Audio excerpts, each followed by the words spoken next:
पूर्णिया सांसद पप्पू यादव शुक्रवार को बेऊर जेल से रिहा हो गए। जेल से बाहर आते ही उन्होंने बिहार सरकार और पटना के एसएसपी कार्तिकेश शर्मा पर जमकर हमला बोला। पप्पू यादव ने कहा कि उनके खिलाफ हत्या की साजिश रची गई थी और यह सवाल उठाया कि क्या सिर्फ उनका बेल छूटा है।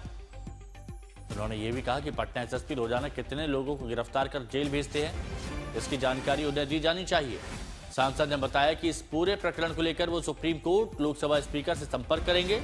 पप्पू यादव ने नीट छात्रा की मौत मामले में सीबीआई जांच शुरू किए जाने पर भरोसा जताया और कहा कि उन्हें विश्वास है सीबीआई इस मामले में दूध का दूध पानी का पानी करेगी। फिलहाल अपने समर्थकों से संयम बनाए रखने की अपील कर रहे हैं। मामले की कानूनी और जांच प्रक्रिया पर नजर बनाए रखने की बात कह रहे हैं। बिहार की राजनीति में ये घटना एक नया मोड़ लेकर आई है।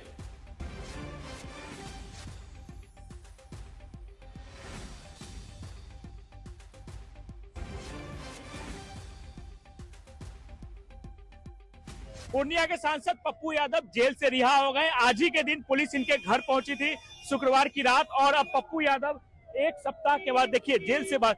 सर, आज ही के दिन पुलिस सर 7 दिन हमको सदन से तो आप अलग कर दिए ना, और हमें मारने की साजिश तो आप रचे ना, हमें अपमानित तो किया ना, हमको तो पीएमसीएच भी आप मारने की कोशिश किए। न्यायालय नहीं होता और इस बिहार की जनता नहीं होती तो हम तो मर गए थे। हम तो सभी देश के नेताओं का 2-4 नेता छोड़ के, इवन बीजेपी के भी सब लगभग लोग ने सपोर्ट किया, जदयू के लोग, एक नेता पटना के, एक नेता दिल्ली के, एक पूर्णिया के। सीनियर एसपी जो पूर्णिया में था, जिस पर मैंने प्रिविलेज लाया था, लॉरियंस के केस में भी इसने हमको अपमानित किया था। ये दीपक कुमार, भानु प्रताप सिंह, एक मंत्री की इसमें भूमिका, और ये मरवाना चाहता था। पीएमसीएच में भी मरवाने की कोशिश हुई।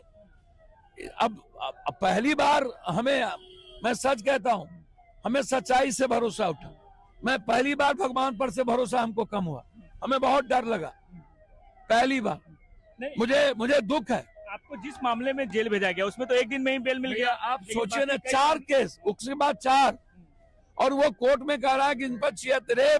आज तक मेरे पर एक क्रिमिनल केस नहीं है। हम पर आप ही ने आचार संहिता और आंदोलन का केस लगाया। तो आप साजिश करना तो छोड़ दीजिए, लड़िए ना।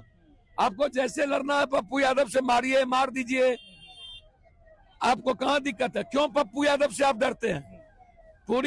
पूरा का पूरा सरकार नहीं डरती, लेकिन सरकार में जितने गंदे और गलत लोग हैं क्यों डरते हैं?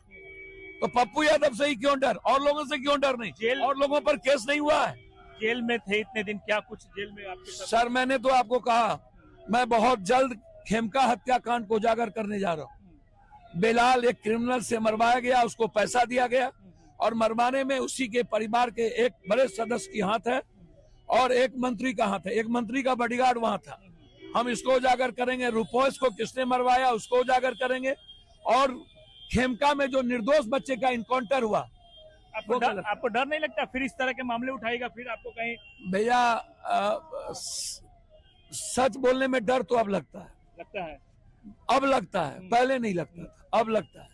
और भगवान पर से भी थोड़ा भरोसा उठा है, अब लगता है। अभी तो मैं जहाँ बेटी मारी, उसके बावजूद भी आप जा रहे हैं आज? जी, जाएंगे।